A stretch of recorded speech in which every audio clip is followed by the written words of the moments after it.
ठीक है, देखो तुर्की भाषा के शब्द। आप देखो तुर्क लोग भी भारत में आए थे ना, आए थे। तो मैंने बोला था विदेशी भाषा, जितने भी भारत में जितने भी विदेशी आए वे सब लैंग्वेज यहां देखे गए होंगे, कुछ ना कुछ एक दो शब्द देखे गए होंगे, या 10-12 या हजारों या लाखों के शब्द तो देखे गए होंगे, क्योंकि वो बहुत समय तक भारत में रहे। तो भारतीयों ने भी उस शब्दों का क्या करने लगे, प्रयोग करने लगे। तो तुर्की भाषा के शब्द वे शब्द हैं, वे शब्द जो तुर्की भाषा से हमारी हिंदी में आए, हमारी हिंदी में आए हैं, वे किस भाषा के शब्द कहलाएंगे, तुर्की भाषा के शब्द। अब इसमें आपका है, जैसे आपने कहा कैंची, जैसे है आपका, आपने शब्द कहते हो ना, आप बहुत प्रयोग करते हो कैंची, शब्द है आपका कैंची। ये कैंची शब्द भी किस भाषा का है, तुर्की भाषा का है। उसके बाद आप कहते हो चाकू, आप रोज प्रयोग करते हो चाकू का, ठीक है। चाकू शब्द भी किस भाषा का है, तुर्की भाषा का है। उसके बाद आप कहते हो कुर्ता, कुर्ता जो पहनते हो आप, कहते हो ना कुर्ता, कुर्ता भी किस भाषा का शब्द है, तुर्की भाषा का ही शब्द है। तोप, बंदूक, जो तोप है, तोप सबसे पहले भारत में किसने चलाई थी, बाबर ने। तो तोप शब्द भी किसका है, तुर्की भाषा का शब्द है। और उसके बाद जो बंदूक है, बंदूक शब्द भी किस भाषा का है, ये भी तुर्की भाषा का शब्द है, ठीक है। उसके बाद आगे शब्द है तुम्हारे, जैसे आपने कहा बारूद, बारूद शब्द भी किसका है, बारूद शब्द भी तुर्की भाषा का ही है। उसके बाद अगला शब्द आता है आपका, जैसे इसमें बेगम, बेगम साहिबा बोलते हो ना, जो बेगम शब्द है वो भी किस भाषा का है, तुर्की भाषा का ही है। उसके बाद आपका है कुली, चेचक, आप चेचक कहते हो ना, चेचक की बीमारी है या चेचक, चेचक शब्द भी इसका है, तुर्की भाषा का है। और उसके बाद आपने कहा मुगल, आपने कहा क्या, मुगल, ये शब्द भी किस भाषा का है, तुर्की भाषा का है। या आपने बोला अगला शब्द है दारोगा, दारोगा बोलते हो ना, अभी भी बोला जाता है इसको, दारोगा साहब बोला जाता है ना, तो दारोगा शब्द भी किसका है, तुर्की भाषा का ही शब्द है। और अगला शब्द है आपका, जैसे यहाँ पर सुराग कहते हो आप, सुराग घूमना कहते हो ना, तो सुराग शब्द भी किस भाषा का है, आदि शब्द, आदि आप पढ़ देना। तो ये सब जो है ये हम हिंदी में इनका प्रयोग कर रहे हैं, और ये शब्द जो है तुर्की भाषा से हमारी भाषा में आए हुए हैं। जैसे आपका है कैंची, कैंची, चाकू, कुर्ता, तोप, बंदूक, बारूद। याद करने के लिए सबसे अच्छा आपका तोप में भी बारूद लगता है, बंदूक में भी क्या लगता है, बारूद। ये तीनों शब्द किस भाषा के हैं, तुर्की भाषा के हैं। बेगम साहिबा, ये मुगल, मुगल ही कहते थे ना, क्या बोलते थे, बेगम। तो बेगम और मुगल भी क्या है, तुर्की भाषा का शब्द है। ये दारोगा भी किसका है, इन्हीं का शब्द है। सुराग भी क्या है, इन्हीं का शब्द है। और बहुत सारे शब्द हैं, मगर इतने शब्द आप इनको लिख लो। देखो जो फ्रांसीसी थे, अंग्रेजों से पहले भारत में आए, ठीक है, तो ये भारत में इन्होंने भी बहुत शासन किया, ठीक हो गया। तो जब फ्रांस और अंग्रेजों की लड़ाई हुई तब फ्रांस यहां से भागा, फ्रेंच। और जो हिंदी साहित्य का जो पहला इतिहास लिखा गया, गाचादर ताशी ने जो लिखा था, वो फ्रेंच भाषा में ही लिखा था। किसमें लिखा था, फ्रेंच भाषा में ही लिखा था। अब फ्रेंच भाषा में लिखा था, तो फ्रेंच भाषा का प्रभाव भी भारतीयों में रहा होगा। तो जो फ्रेंच भाषा का प्रभाव जो हमारी हिंदी में, अब बोलचाल में तो आ गई होंगी वो भाषाएं, वो शब्द आगे होंगे, अब उसका प्रयोग हम कहां करने लगे, हिंदी में। तो उनको कौन से शब्द होंगे, वो फ्रेंच भाषा के शब्द होंगे, ठीक है। किस भाषा के होंगे, फ्रेंच भाषा के। अब इस तरह से पहला शब्द ही मैंने आपको दिखाया था अभी, बिगुल एक शब्द है, जैसे यहां पर है, जैसे बिगुल, तुमने कहा ना दुश्मनों ने लड़ाई का क्या फूंक दिया है, बिगुल फूंक दिया है, मतलब लड़ाई का शुरुआत कर दी है। तो बिगुल भी शब्द कैसा है, फ्रेंच भाषा का है। उसके बाद आपका है यहां पर बेसिक आप बोलते हो ना, बेसिक नॉलेज होना चाहिए करके, आपने सोचा ना। अब बेसिक शब्द भी क्या है, ये भी फ्रांसीसी भाषा का है। और उसके बाद आपने कहा बेसिक बेसिक है, बेसिन सॉरी बेसिन ही है। बेसिन क्यों है, बेसिन किसे बोलते हैं, दो नदियों के समूह को बेसिन बोला जाता है, ठीक है। अब उसके बाद अगला शब्द है रिपोर्टाज। आपका शब्द है रिपोर्टाज। आपका एक शब्द और आता है रिपोर्टाज। ये शब्द भी क्या है, फ्रेंच भाषा का ही है। और उसके अलावा आपका है कारतूस। शब्द क्या है, कारतूस। ये शब्द आपके बाद बहुत पूछा जाता है। कारतूस शब्द भी क्या है, ये फ्रेंच भाषा का है। कूपन, आप कहते हैं ना कूपन निकला है मेरा करके, कूपन शब्द भी क्या है, ये फ्रेंच भाषा का है। उसके बाद आपका है कर्फ्यू, अभी मैंने बोला था।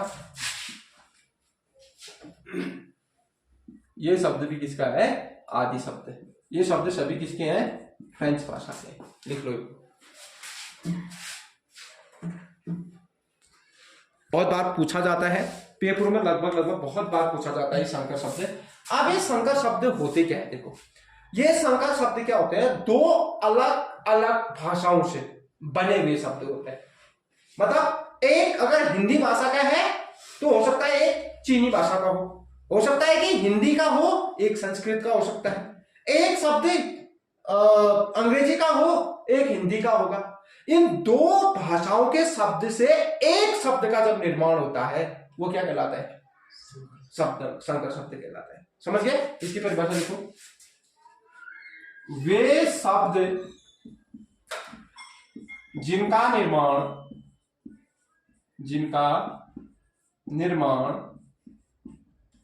दो अलग अलग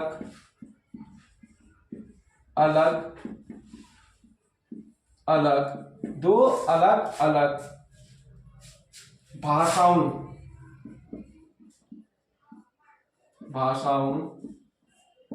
से, वे शब्द जिनका निर्माण दो अलग अलग भाषाओं से होता है उसे क्या बोलोगे, संकर शब्द बोलोगे। शब्द कहते हैं। अब देखना, जैसे अब मैं कुछ शब्द लिखा रहा हूं, ये लिखना देखो। जैसे इसमें पहला शब्द आपका आता है, आपने लिखा रेलगाड़ी। पहला शब्द ही क्या आता है, रेलगाड़ी। आप कहते हो ना रेलगाड़ी में जाना है करके। अब इसमें जो रेल, ये दो शब्दों से मिलकर बना है, रेल धन गाड़ी से। अब गाड़ी शब्द तो हमारी हिंदी का है, जैसे आपने बैलगाड़ी, ये गाड़ी का, ठीक है। अब जो ये गाड़ी शब्द है ये है हिंदी का, किसका है, हिंदी का। और जो रेल शब्द है ये किसका है, अंग्रेजी का। तो दो भाषाओं, देखो ये अलग भाषा है और ये अलग भाषा है। दो अलग अलग भाषाओं के मेल से जब एक शब्द बनता है, मैंने यही लिखा रखा आपको, अलग अलग भाषाओं से जब एक शब्द बनता है तो उसको क्या बोलते हैं, संकर शब्द कहा जाता है। उसको क्या बोला जाता है, संकर शब्द कहा जाता है। ये आ गया जैसे आपका रेल गाड़ी, रेल धन गाड़ी, और इसमें अंग्रेजी रेल शब्द है और गाड़ी जो है वो हिंदी का शब्द है। इसलिए ये शब्द, ऐसे शब्द जहां पर भी आपको मिलेंगे वो क्या होंगे, संकर शब्द। अभी मैं और उदाहरण दिखाता हूं, इतना लिखो पहले। एक बार ये शब्द एक बार पूछा गया आपका छायादार, और ये छायादान किसे बना है, दार। अब इसमें जो छाया शब्द है वो संस्कृत का है और दार शब्द क्या है, वो फारसी भाषा का है। ये जो है छाया क्या है, संस्कृत का शब्द है, किसका है, संस्कृत का। और दार शब्द क्या है, फारसी का, ये फारसी भाषा का है। समझ गए, एक ये हो गया, ये फारसी भाषा का है। उसके बाद अगला शब्द लिखो, टिकट घर। टिकट घर, अगला शब्द आता है आपका टिकट घर। टिकट घर। अब ये किस से बना है? टिकट प्लस घर से।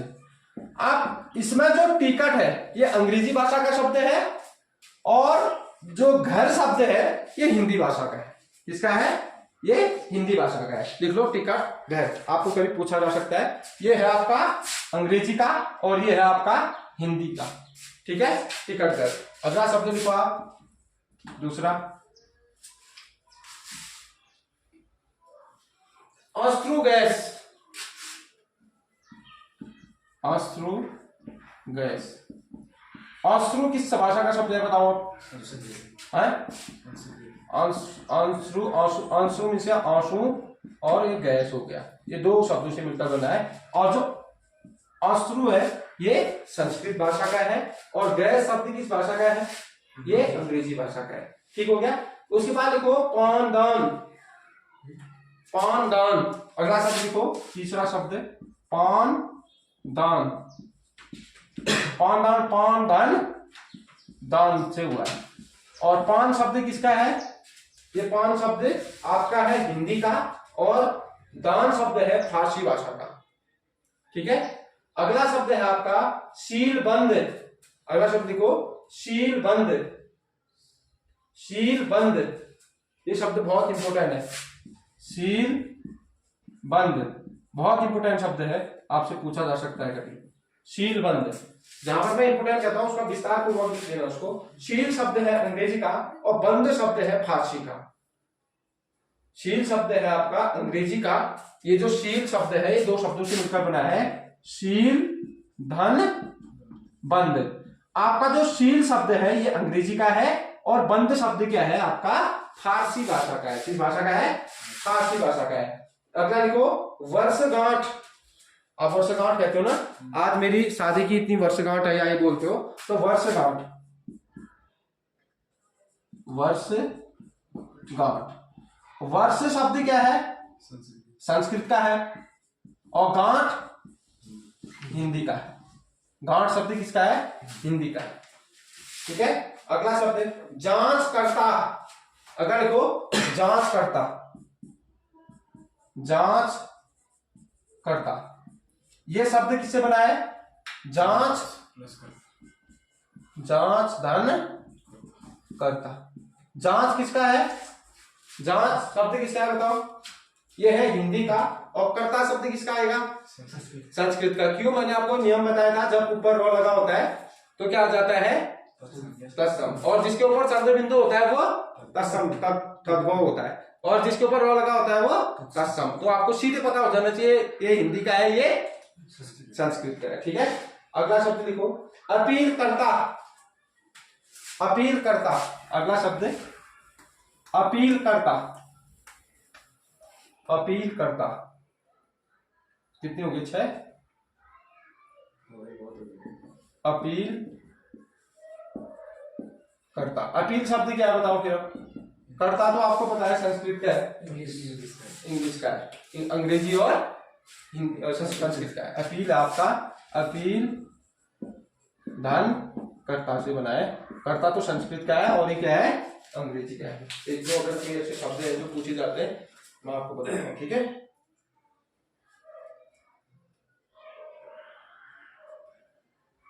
उद्योगपति लिखो तो एक बार। उद्योगपति ये पूछा जा सकता है आपसे। उद्योगपति। उद्योगपति। उद्योगपति ये शब्द बताओ। उद्योगपति पति होगा, नहीं पति होगा, पति होगा। उद्योगपति शब्द किसका है? उद्योग। हाँ, एक मात्रा भी आई। उद्योगपति किस शब्द किसका है बताओ? जहां मैंने बोला था आपका, ये जरूर बोला था कि जहां पर भी संयुक्त व्यंजन होगा वहां पर क्या होगा? तत्सम शब्द होते हैं। तो उद्योग में संयुक्त व्यंजन है, दो और यो से बना है। द्यो किससे बना है? दो और यो से बना है। तो उद्योग शब्द क्या हो जाएगा? संस्कृत का और पति हिंदी का। ठीक है। उद्योगपति शब्द संस्कृत और हिंदी का। बहुत ही मोस्ट इंपोर्टेंट प्रश्न है आपके लिए, बहुत सारे नहीं बता पाएंगे उद्योगपति में कौन सा शब्द है करके, ये पूछा जाएगा तो आपको पता हो जाएगा। उद्योग धन पति, पति तो संस्कृत का, हिंदी का है, और ये किसका है, संस्कृत का शब्द है। देखो बम वर्षा, बम वर्षा, वर्षा तो संस्कृत का है, पता है आपको। बम शब्द किसका है फिर, अंग्रेजी। डच शब्द है, ये कौन सा शब्द है, डच भाषा का शब्द है, ये डच का है, और ये संस्कृत का है, ये संस्कृत का है, वो डच भाषा का शब्द है।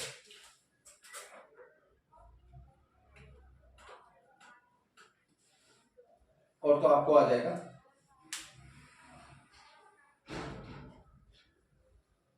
और आ जाएंगे आपको, ठीक है।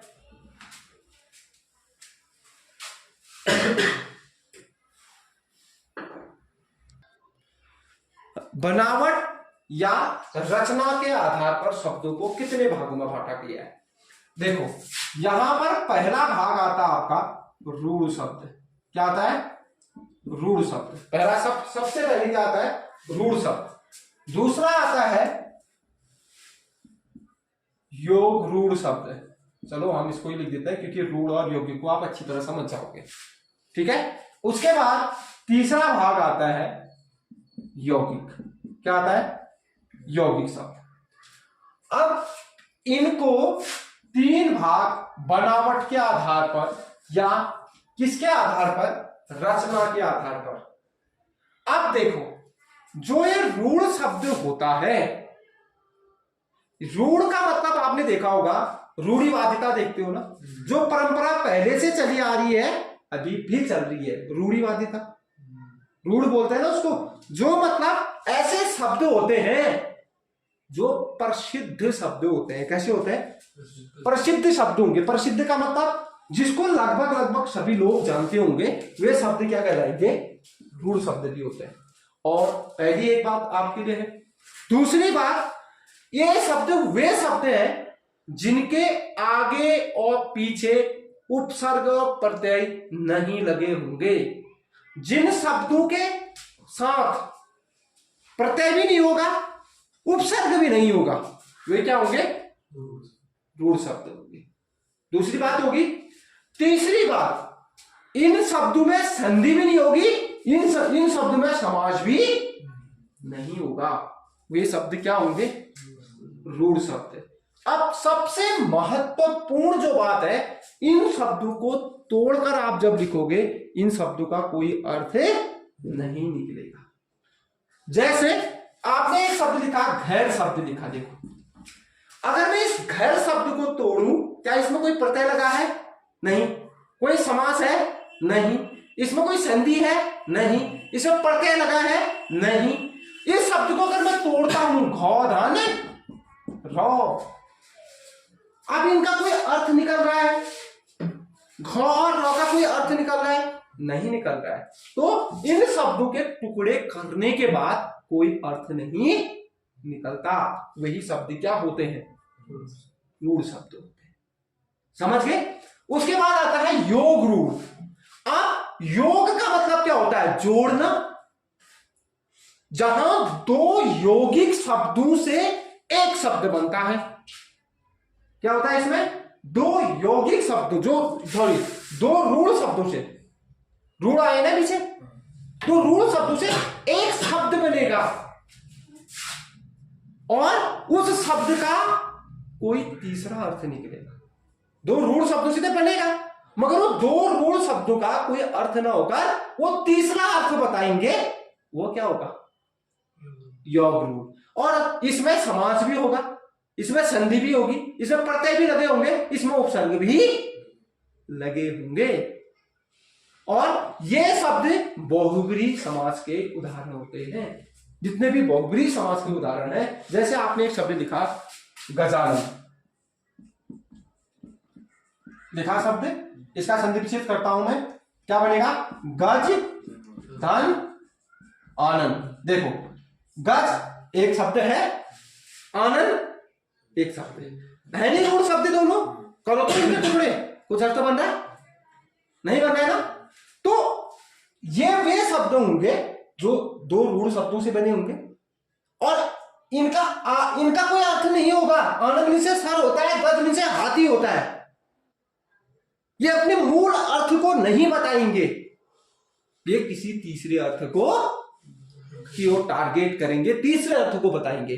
और गजानन का मतलब होता है गणेश। क्या होता है? गणेश। इन्हें अपने मूल अर्थ को न बताकर तीसरे अर्थ को बताया, वही क्या होता है? योग रूढ़ होता है। समझ गए? अब जो यौगिक शब्द होता है ये तीसरे अर्थ को नहीं बताएगा। ये क्या करेगा? जो यौगिक शब्द होता है इसमें संधि होगी, ये अपने मूल अर्थ को बताएंगे। ये अपने मूल अर्थ को क्या करेंगे? प्रेजेंट करेंगे, बताएंगे। समझ गए? जब मैं इसको विस्तार पूर्वक बताऊंगा तब दिखाता हूं। अब लिखो आप बनावट के आधार पर शब्दों के देखो आया नहीं। देखो, जिन शब्दों के विभाजन का मतलब खंडन भी होता है, खंडन उनसे टुकड़े भी होता है। तो जिन शब्दों का क्या नहीं किया जाए? खंडन, टुकड़े नहीं किए जाए, जो शब्द प्रसिद्ध शब्द होते हैं। कैसे शब्द होते हैं? प्रसिद्ध, मतलब बहुत सारे लोग उसको क्या करते हैं? जानते हैं। ये शब्द क्या होते हैं? प्रसिद्ध शब्द होते हैं। इन शब्दों में क्या नहीं लगा होता है? उपसर्ग या प्रत्यय नहीं लगा रहता है। इन शब्दों में प्रत्यय नहीं, सॉरी, उपसर्ग पहले देखो। उपसर्ग, प्रत्यय, समास, संधि नहीं होती।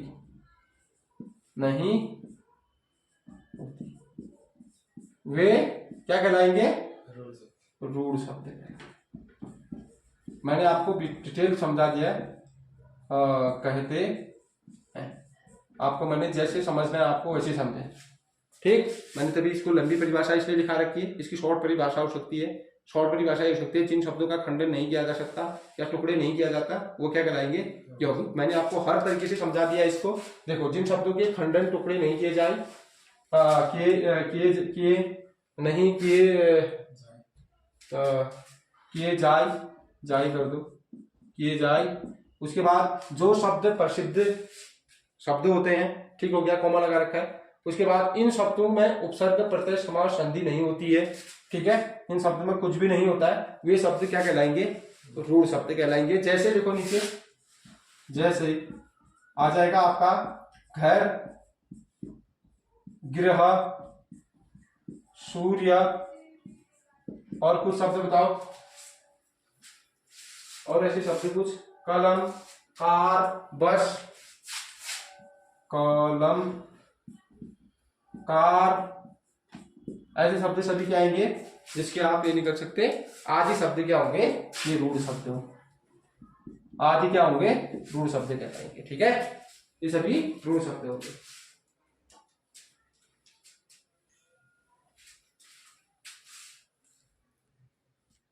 इसे समझ सकते हो।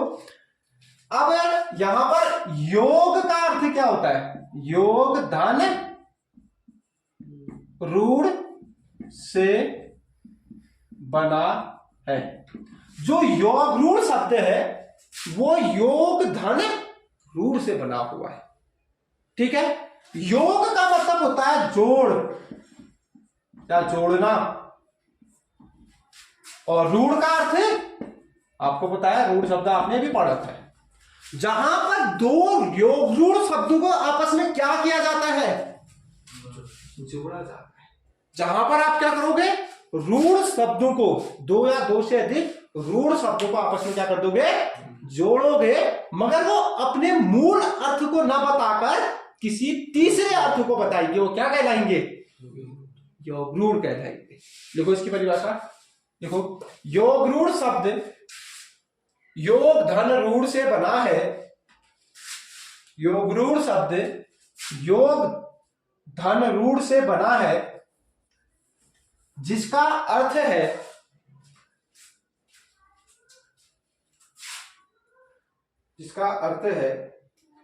दो रूढ़ शब्दों से जुड़कर, दो रूढ़ शब्दों से जुड़कर एक शब्द का निर्माण, एक शब्द का निर्माण, एक शब्द का निर्माण। समझ गए? देखो परिभाषा लिखो इसकी। जब दो रूढ़ शब्द मिलकर, जब दो रूढ़ शब्द मिलकर, जब दो रूढ़ शब्द मिलकर अपने मूल अर्थ को त्याग कर, अपने मूल अर्थ को त्याग कर किसी तीसरे,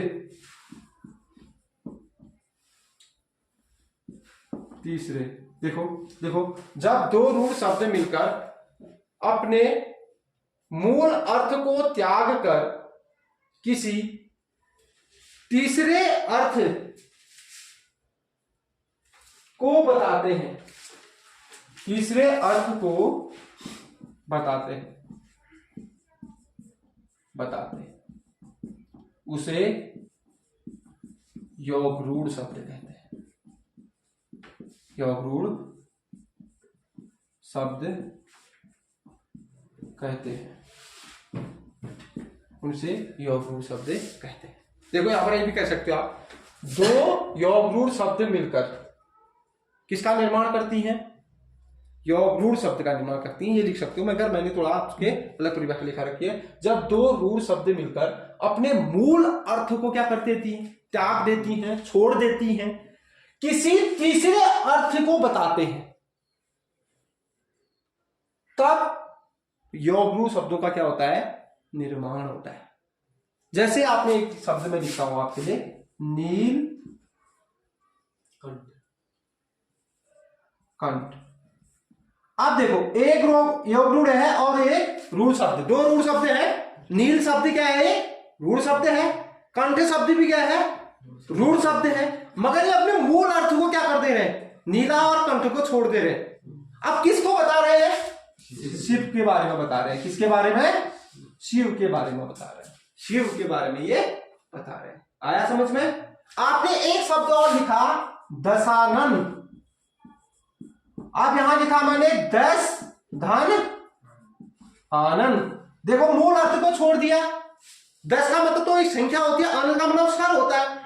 मगर इन दो रूढ़ शब्दों ने अपना मूल अर्थ छोड़ दिया है। अब ये तीसरे अर्थ को बता रहे हैं, रावण। किसको बता रहे हैं? रावण को बता रहे हैं। देखो 10 का मतलब अर्थ छोड़ रहे हैं, आनंद का अर्थ भी छोड़ रहे हैं, मगर किस अर्थ को बता रहे हैं? तीसरे अर्थ को बता रहे हैं।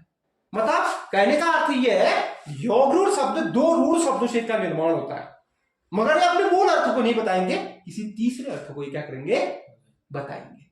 आया समझ में? ऐसे ही शब्द आपका और बताओ, जितने भी बहुव्रीहि समास के उदाहरण होंगे, नोट लिख लो, नीचे नोट लिखो। बहुव्रीहि समास के सभी उदाहरण, बहुव्रीहि समास के सभी उदाहरण नोट लिखो। बहुव्रीहि समास के सभी उदाहरण, बहुव्रीहि समास के सभी उदाहरण इन सब योगरूढ़ शब्दों के उदाहरण होते हैं। योगरूढ़ शब्द होते हैं, लिख दो, योगरूढ़ शब्द होते हैं, शब्द होते हैं। ये क्या होते हैं? योगरूढ़ शब्द। समझ गए? आया समझ में? कहीं पर कोई कंफ्यूज है तो बता सकते हो। अब एक चीज बताओ, फिर इसमें प्रत्यय लगे होंगे नहीं लगे होंगे? इसमें संधि तो हो रही है ना? प्रत्यय नहीं लगे होंगे। क्यों नहीं लगा? नहीं लगा, प्रत्यय का तो कोई अर्थ ही नहीं होता है। क्यों? तो इसमें उपसर्ग प्रत्यय लगे होते हैं। ठीक है, इन शब्दों में क्या होते हैं? ये जो जितने भी शब्द होंगे योग गुण के, इसमें क्या होगा, इसमें संधि पक्का होगी, संधि प्रत्यय उपसर्ग होता है नहीं, इसमें संधि और संधि होगी, क्या होगी, संधि और समास होते हैं। देखो इन शब्दों में समास और संधि होती है, इन शब्दों में समास और संधि होती है, मगर प्रत्यय उपसर्ग नहीं होगा, क्योंकि ये दोनों शब्द क्या हैं, रूढ़ शब्द है। ठीक है, जैसे मैं लिखता हूं आपको हिमालय शब्द क्या होगा, हिमधन आगे, ये यौगिक शब्द है, क्योंकि अपने मूल अर्थ को बता रहा है।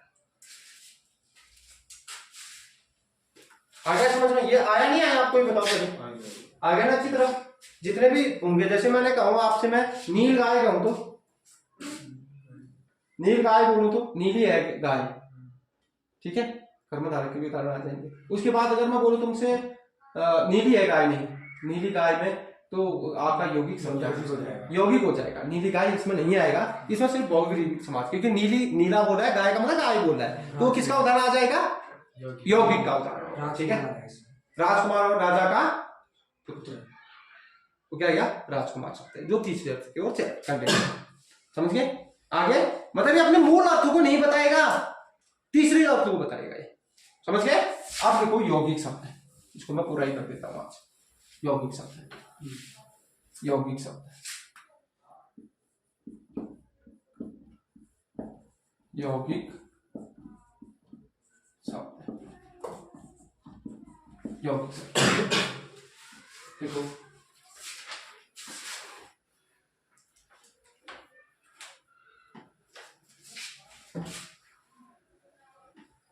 देखो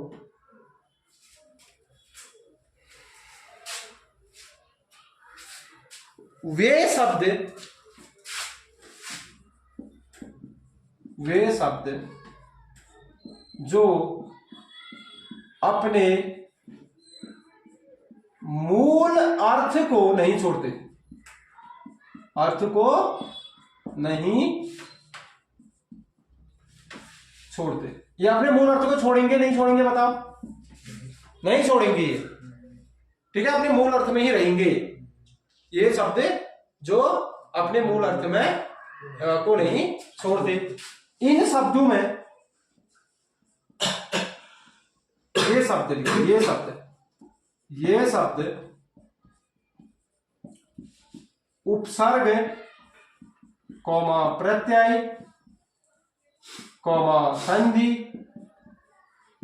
कौमा समास से बने होते हैं, से बने होते हैं, से बने होते हैं,